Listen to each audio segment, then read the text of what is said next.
नमस्कार, देवभूमि समाचार देख रहे हैं आप। इंडिया वॉइस में आपका स्वागत है। बुलेटिन की शुरुआत करते हैं। सीएम पुष्कर सिंह धामी ने आज लाल बहादुर शास्त्री राष्ट्रीय प्रशासनिक अकादमी मसूरी में सशक्त उत्तराखंड @25 चिंतन शिविर में भाग लिया। इस मौके पर कैबिनेट मंत्री प्रेमचंद्र अग्रवाल, गणेश जोशी, डॉक्टर धन सिंह रावत के साथ कई गणमान्य मौजूद रहे। सीएम पुष्कर सिंह धामी ने चिंतन शिविर के तीसरे दिन चर्चा के दौरान कहा कि राज्य में खेती और बागवानी को बंदरों ने काफी नुकसान पहुंचाया है, जिससे ज्यादातर लोग खेती और बागवानी के काम में कम रुचि ले रहे हैं। इस वजह से ग्रामीण क्षेत्रों से पलायन भी बढ़ रहा है। इस दिशा में विशेष ध्यान देने की जरूरत है। सीएम ने कहा, इसके लिए संबंधित विभागों को भी वन विभाग के साथ समन्वय बनाकर काम करने की जरूरत है। सीएम ने कहा, वन विभाग, कृषि विभाग और उद्यान विभाग द्वारा कार्यशाला का आयोजन कर इस समस्या का समाधान निकाला जाना चाहिए। सभी हमारे विभागों के अधिकारियों ने अपने अपने स्तर पर अपने सभी ने यहाँ पर प्रेजेंटेशन दिए। अंत में बहुत एक सकारात्मक वातावरण तैयार हुआ है। हमारे दूरस्थ क्षेत्रों में, ग्राम सभाओं में इन सब को कैसे आदर्श बनाया जाए, सरलीकरण, समाधान और निस्तारण सभी सरल किया जाए और माननीय प्रधानमंत्री जी की परिकल्पना अनुसार एक कार्य व्यवहार, कार्य संस्कृति यहाँ पर डेवलप होगी, जो निश्चित रूप से आने वाले समय में हमारा जो सशक्त उत्तराखंड और रजत जयंती और 5 साल और अगले 10 सालों का जो रोड मैप है, उस पर सभी विभाग काम करेंगे। माननीय प्रधानमंत्री जी की जो फ्लैगशिप योजनाएं हैं, उन योजनाओं पर प्राथमिकता से काम होगा। साथ ही साथ हम स्वच्छता पर भी विशेष ध्यान देंगे और समाज के अंतिम छोर में खड़े हुए व्यक्ति तक हमारी सरकार पहुँचे। ग्राम सभाओं में जाके हमारे सभी अधिकारीगण, आला अधिकारीगण, शासन के हमारे मंत्रीगण, सभी लोग और जिलों के अधिकारी लोग जहां ग्राम चौपालों में भाग लेंगे, ग्राम सभाओं में जाके समस्याओं को सुनेंगे। वहीं चिंतन शिविर में उत्तराखंड शासन के मुख्य सचिव, उत्तराखंड मुख्य सेवक मुख्यमंत्री पुष्कर सिंह धामी ने अधिकारियों को नसीहत दी और सीएम की नसीहत पर अब बीजेपी ने भी सीएम पुष्कर सिंह धामी को नसीहत को सही ठहराकर उनकी नसीहत का स्वागत किया है। बीजेपी प्रदेश प्रवक्ता सुरेश जोशी ने कहा, जनता के बीच ये मैसेज पहुंचना जरूरी है कि सरकार जनहित के लिए काम कर रही है और जनहित में जो जरूरी होगा उसको करने के लिए सख्त कदम भी उठाने से सरकार गुरेज नहीं करेगी।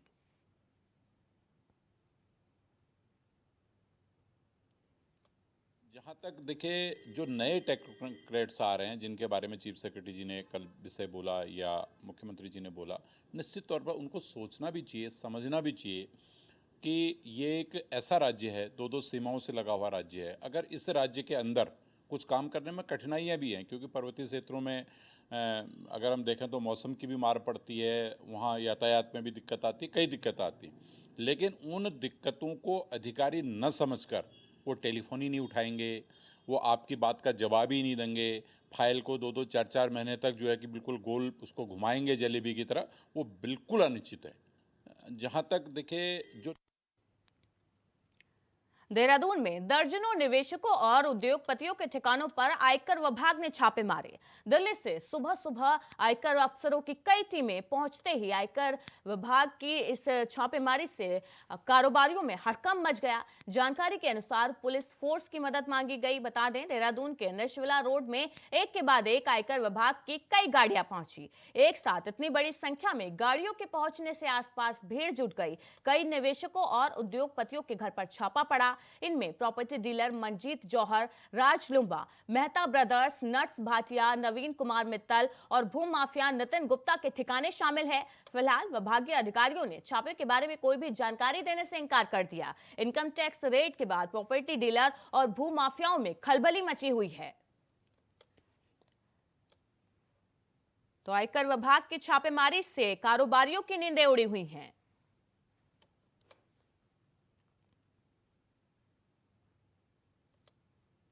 वहीं विधानसभा भर्ती घोटाले के बाद विधानसभा अध्यक्ष ऋतु खंडूरी ने एसआईटी गठन कर विधानसभा से 228 पद निरस्त कर दिए थे, जिसके बाद नौकरी से निकाले गए लोगों ने नैनीताल हाईकोर्ट जाने का फैसला किया।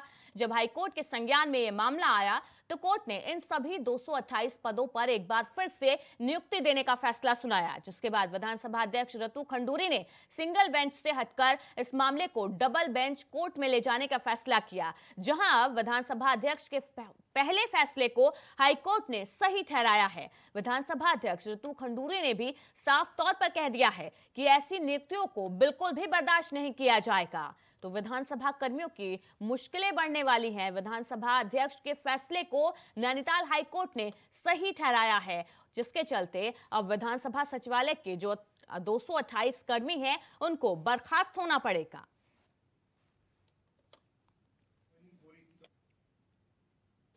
न्यायालय ने माननीय हाईकोर्ट ने हमारे जो स्टे था, जो मैंने जो टर्मिनेशन हमने किया था उस पर जो स्टे लगा था, आज डबल बेंच में हम लोग गए थे और डबल बेंच ने उस स्टे को वेकेट किया है। मैं मानती हूँ ये न्याय की जीत है। मेरा निर्णय विधानसभा के हित में था, वह सदन की गरिमा को बनाए रखने के लिए था। जैसे कि आपको याद है, मैंने कहा था कि मुझे कितने भी कठोर निर्णय युवाओं के हित में लेने पड़े तो मैं पीछे नहीं हटूंगी। उसी क्रम में हम माननीय उच्च न्यायालय के डबल बेंच में गए। वह आशा के अनुरूप माननीय उच्च न्यायालय ने फैसला लिया और सिंगल बेंच के स्टे ऑर्डर को खारिज कर दिया है। न्यायालय ने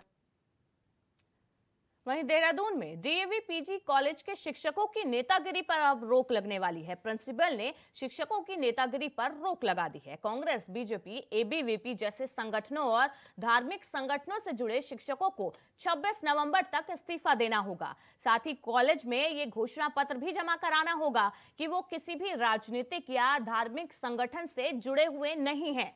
तो कॉलेज में शिक्षकों की नेतागिरी अब नहीं चलने वाली है, नेतागिरी पर रोक लगने वाली है। डीएवी पीजी कॉलेज में राजनीति नहीं कर पाएंगे अब शिक्षक। किसी भी संगठन से जुड़े शिक्षकों को 26 नवंबर तक इस्तीफा देना होगा। साथ ही कॉलेज में ये घोषणा पत्र भी जमा कराना होगा कि वो किसी भी राजनीतिक या धार्मिक संगठन से जुड़े हुए नहीं हैं।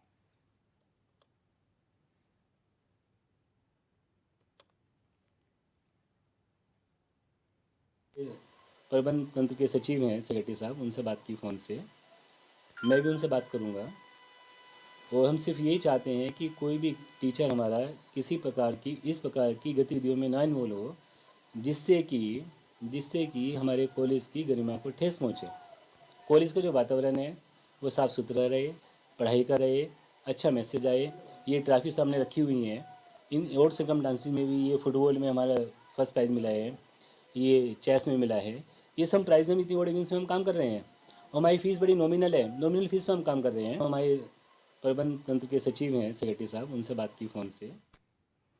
केदार भंडारी गुमशुदगी मामले की जांच एक बार फिर से शुरू कर दी गई है। गढ़वाल डीआईजी को इसकी जांच सौंपी गई। जांच दोबारा शुरू होने के बाद अभी तक इस मामले में कुछ भी निकलकर सामने नहीं आया है, जिससे परिजनों में आक्रोश है। नाराज परिजनों ने आज देहरादून के गांधी पार्क में धरना शुरू किया। वहीं केदार के परिजनों को कांग्रेस का समर्थन मिला है। केदार भंडारी के परिजनों के साथ कांग्रेस प्रदेश अध्यक्ष करण मारा सहित कांग्रेसी कार्यकर्ताओं ने भी धरना दिया और कांग्रेस जनों ने राष्ट्रपिता महात्मा गांधी की प्रतिमा के नीचे धरना देते हुए सरकार से लापता केदार भंडारी को तलाशने की मांग की। कांग्रेस प्रदेश अध्यक्ष करण मारा ने राज्य में बिगड़ रही कानून व्यवस्था को लेकर डीजीपी को पद से हटाने की भी मांग की है।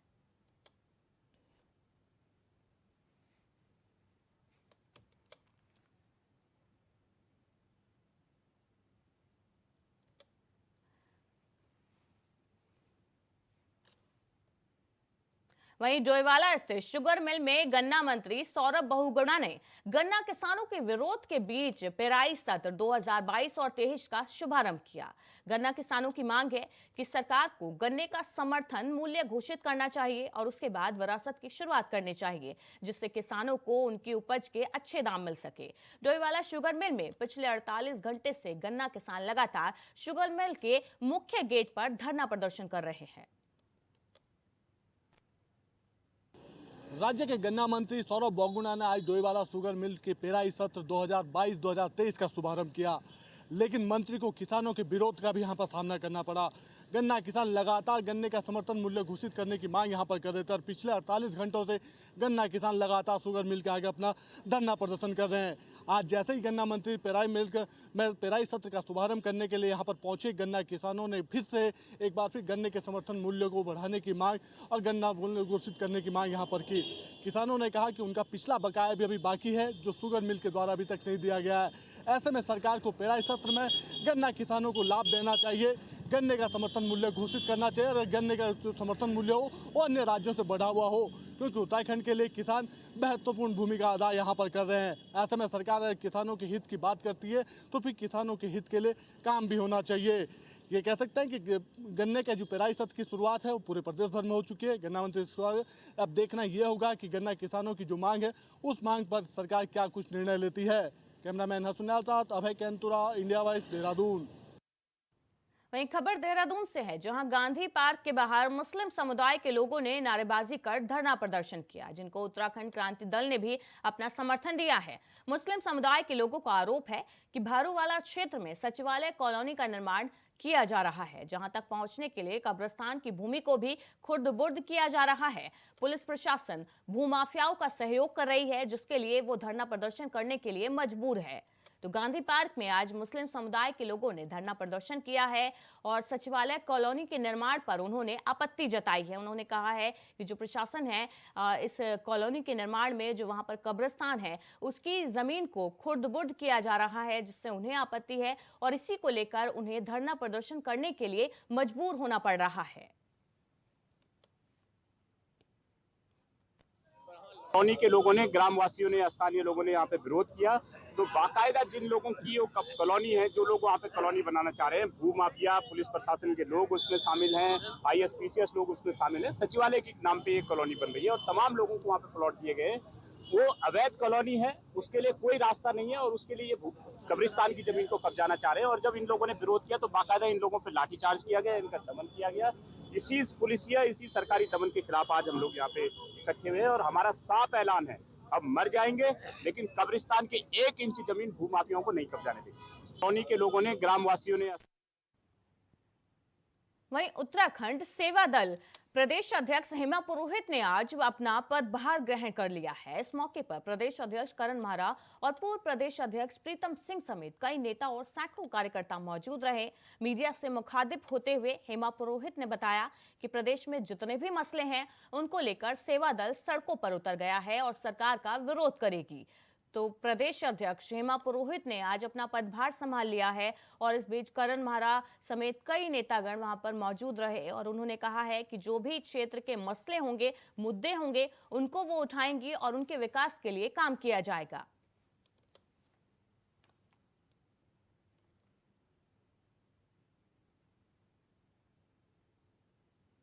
एक बड़ा चैलेंज है आपके सामने, किस तरह से देखते हैं आगे की क्या रणनीति? नहीं, चैलेंज तो कोई नहीं है और हम लोग जो है कांग्रेस को मजबूत करेंगे और कांग्रेस की रीति नीतियों को जन जन तक पहुंचाने का काम करेंगे। और जिस तरीके से आप देख रहे हैं कि उत्तराखंड में भ्रष्टाचार व्याप्त है, उसके लिए लड़ाई लड़ेंगे। और केदार भंडारी, अंकिता हत्याकांड जैसे, किरण नेगी जैसे कांड हो जाते हैं, सरकार मौन है। सरकार का मौन रहना मौन स्वीकृति है ऐसे भ्रष्टाचारों को बढ़ावा देने के लिए, तो उसके लिए लड़ाई लड़ेंगे। आम जन की लड़ाई कांग्रेस के साथ है।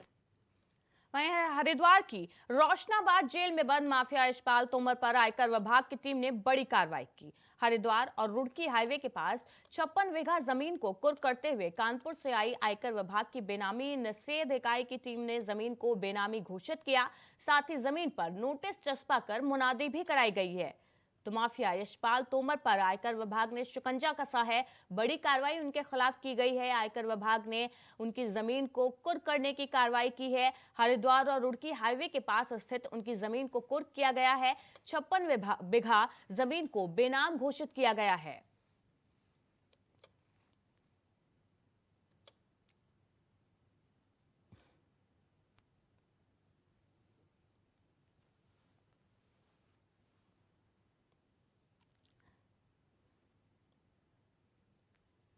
उत्तराखंड में all India motor transport Congress ने सरकार के उस आदेश का विरोध जताया जिसमें 10 साल पुराने डीजल वाहनों को हटाए जाने की बात कही।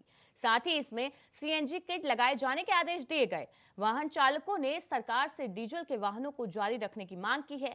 साथ ही सीएनजी किट लगाने के लिए लोन दिए जाने की भी मांग की है और इसको लेकर ट्रांसपोर्टर्स ने परिवहन मुख्यालय देहरादून का घेराव करने की चेतावनी दी।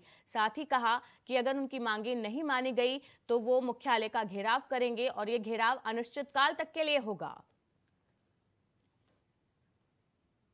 तो सरकार के नए फरमान, नए आदेश से ऑटो वाहन चालक नाराज हैं और ऑटो चालकों ने सरकार को चेतावनी दी है कि उनकी मांगों को माना जाए। उन्होंने 10 साल पुराने जो डीजल वाहन हैं उनको जारी रखने की मांग की है। कहा है कि उन पर रोक नहीं लगाई जाए और या फिर नए वाहनों के लिए लोन जारी किया जाए और अगर उनकी मांगे नहीं मानी गई तो उन्होंने सरकार को अल्टीमेटम दिया है कि वो मुख्यालय का घेराव करेंगे और अनिश्चितकाल तक के लिए ये घेराव होगा अगर उनकी मांगे नहीं मानी गई तो। सरकार आई है, अभी जहाँ फिटनेस हो रही है वहाँ भी बहुत कमियां निकलती है, नहीं हो पाती फिटनेस, गाड़ी वापसी जाती है तो हमारा डीजल खर्चा भी लगेगा, टोल भी लगेगा, उसका खर्चा कौन भुगतेगा? हम कैसे भुगत लेंगे? इन पर डेली का अपना पूरा तो पट नहीं रहा, किस्तें इन पर नहीं दी जा रही, खर्चे इनके नहीं पूरे पट रहे। तो ये नए जो कानून ला रही सरकार, इनका कैसे पूरा पड़ेगा? किस हिसाब से सरकार क्या सोच कर किस मंशा से ला रही है कानून? ये अभी जहाँ फिटनेस हो रही है वहाँ भी बहुत कमियां निकलती है, नहीं हो पाती फिटनेस, गाड़ी वापसी जाती है तो हमारा डीजल खर्चा भी लगेगा। में जो हरिद्वार जिले की 45 यूनियन है और 45 यूनियन के सब यहाँ पे पदाधिकारी बैठे हैं, प्रधान सेक्रेटरी, कैशियर वगैरह। और कल का जो डीजल वाहन और फिटनेस का जो पूर्ण जोड़ तोड़ से विरोध है, बहुत गहराई तक विरोध करने के लिए यहाँ से कल हजारों आदमी जो है देहरादून मुख्यालय के लिए कूच करेंगे जो परिवहन संबंधित हैं।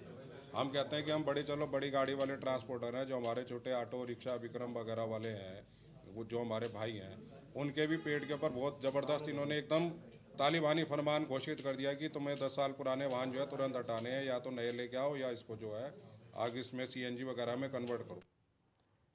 वहीं उत्तराखंड टैक्सी महासंघ और अन्य परिवहन से जुड़े संघ 25 नवंबर को प्रदेश भर में विरोध प्रदर्शन करेंगे। कंप्यूटर फिटनेस टेस्ट अनिवार्य किए जाने के विरोध में सचिव और आयुक्त परिवहन के कार्यालय का घेराव किया जाएगा। मसूरी में उत्तराखंड टैक्सी मैक्सी महासंघ के प्रदेश अध्यक्ष सुंदर सिंह पवार ने कहा कि उत्तराखंड की भौगोलिक स्थिति को देखते हुए वाहनों का कंप्यूटर फिटनेस किया जाना संभव नहीं है, जिसको देखते हुए वाहनों की फिटनेस टेस्ट पूर्व की भांति किए जाने की उन्होंने मांग की है और अगर सरकार ने उनकी मांग नहीं मानी तो 25 नवंबर को उन्होंने परिवहन से जुड़े संघ जो है प्रदर्शन करेंगे। प्रदेश भर में ये प्रदर्शन किया जाएगा, कार्यालय का घेराव किया जाएगा। वाहनों का फिटनेस टेस्ट लागू करने की मांग कर रहा है महासंघ। मैं परिवहन मंत्री से मिल चुका हूं, परिवहन सचिव जी से मिल चुका हूं, माननीय अध्यक्ष भारतीय जनता पार्टी उत्तराखंड से मिल चुका हूं, परंतु कोई निष्कर्ष नहीं निकला। इसलिए हमने कल सोचा कि हमारी जितने भी उत्तराखंड में यूनियन है, truck union, tempo union, auto rickshaw, बस यूनियन, सिटी बस यूनियन और टैक्सी मैक्सी जीप, जितने भी यूनियन है, कल हमारा सारा सबका एक साथ जो है हमारा कल परिवहन मुख्यालय में एक घेराव है। परिवहन सचिव का कल हम घेराव करेंगे। अगर इन्होंने अगर हमारी मांग नहीं मांगी तो इसके बाद फिर हम अनिश्चितकालीन हड़ताल या कुछ ऐसा हम लोग कल ही डिसाइड करेंगे कि हमें कल करें। माननीय परिवहन मंत्री से मिल चुका हूं, परिवहन सचिव जी से मिल चुका हूं, माननीय अध्यक्ष भारतीय जनता पार्टी उत्तराखंड से मिल चुका हूं, परंतु कोई निष्कर्ष नहीं निकला। इसलिए हमने कल सोचा कि हमारी वहीं मसूरी में पारंपरिक पर्व बूढ़ी दिवाली की धूम बरकरार है और ग्रामीणों ने बूढ़ी दिवाली को मनाया है। मसूरी में पारंपरिक पर्व बूढ़ी दिवाली की धूम मची हुई है। इस अनूठी संस्कृति और परंपराओं के लिए मशहूर आदिवासी क्षेत्र जौनासार बावर में बूढ़ी दिवाली मनाने की परंपरा कई सालों से कायम है। बता दें कि दिवाली के 1 महीने बाद बूढ़ी दिवाली मनाने की परंपरा होती है। यहाँ 5 दिनों तक इको फ्रेंडली दिवाली मनाई जाती है। इस पर्व में भीमल की लकड़ी की मशाल जलाकर दिवाली मनाई जाती है।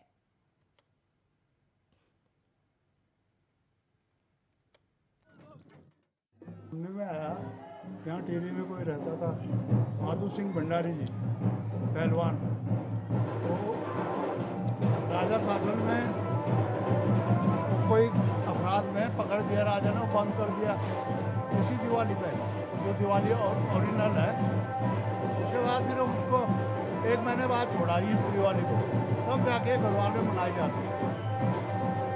ये दिवाली वैसे तो जो हमारी जिसको हिंदू धर्म पूरा मानता है, दीपावली जो है, जो पटाखों का त्यौहार होता है, वो जब रामचंद्र जी अयोध्या आए तो वो माना गया, मनाना चालू किया गया। लेकिन हमको ऐसा लगता है, मानते हुए लोग, कि हमको ये खबर अयोध्या से पहुँचते पहुँचते महीना लग गया, इसलिए उस उपलक्ष्य में जो है हम 1 महीने बाद ये भगवान का नाम दिया गया। और कुछ लोगों का मानना ये भी है कि जो माधव सिंह भंडारी हमारे जो है बहुत बड़े क्रांतिकारी हुए हैं, उनका भी लोग मानते हैं, क्योंकि जो हम गाना गाते हैं तो उनका जिक्र आता है माधव सिंह भंडारी का। ये वहीं उत्तरकाशी के रंवाई घाटी क्षेत्र में देवलांग और मंगसीर बगवाल पर्व बड़े ही धूमधाम से मनाया गया। देवलांग का ये पर्व रंवाई घाटी क्षेत्र की बनाल पट्टी के गैर गांव, ठकराल पट्टी के गंगटाड़ी गांव और वजीर पट्टी के कुतनौर गांव में मनाया जाता है। साथ ही दूसरे गांव में मंगशीर बगवाल के रूप में ढोल नगाड़ों की थाप पर भैलो खेलकर बगवाल मनाई जाती है। मान्यता है कि भगवान रामचंद्र के अयोध्या में विजय प्राप्ति के पहुंचने का संदेश यमुना घाटी में 1 माह बाद पहुंचा था, जिसका उत्सव देवलांग के रूप में दिवाली के ठीक 1 महीने बाद बड़े ही धूमधाम से मनाया जाता है। और उसी की ये तस्वीरें हैं जहां पर देवलांग और मंगसीर में बगवाल पर्व बड़े ही धूमधाम से मनाया गया। लोगों ने बड़े ही उत्साह के साथ इस पर्व को मनाया। ढोल नगाड़ों की थाप पर लोग झूमते नजर आए और अपने त्योहार को हर्षोल्लास के साथ मनाया।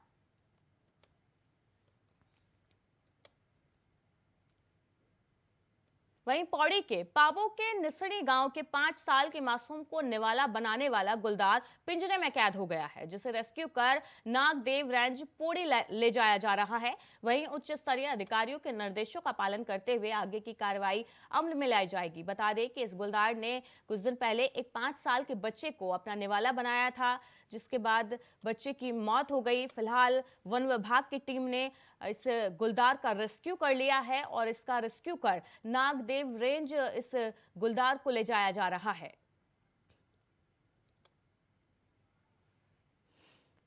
वो 2-3 बार आया, एक बार 12 बजे आया, एक बार 2:30 बजे आया, उसके बाद जो है 5 बजे बाद जो है पिंजरे के बाहर में रहा हो। ठीक 6:15 या 6 बजे के करीब वो पिंजरे के अंदर घुसा। उसके बाद तत्काल हमने उसको रेस्क्यू करके रेंज ऑफिस में लिया। अब इसका स्वास्थ्य परीक्षण होगा और उच्च स्तर से जो भी निर्देश होंगे उसके अनुसार अग्रिम कार्रवाई की जाएगी।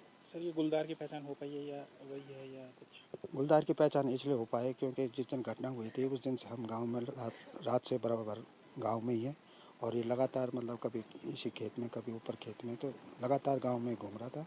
तो इसलिए लगभग यही है, कंफर्म हो सकता है इससे जो देखने के उससे होता है कि मतलब कंफर्म है कि ये वही गुलदार। वो 2-3 बार आया, एक बार 12 बजे आया, एक बार 2:30 बजे आया, उसके बाद जो है 5 बजे बाद जो है पिंजरे के बाहर में रहा हो। ठीक 6:15 या 6 बजे के करीब वो पिंजरे के अंदर घुसा। देवभूमि समाचार में फिलहाल इतना ही। लगातार खबरों के लिए देखते रहिए इंडिया वॉइस। नमस्कार।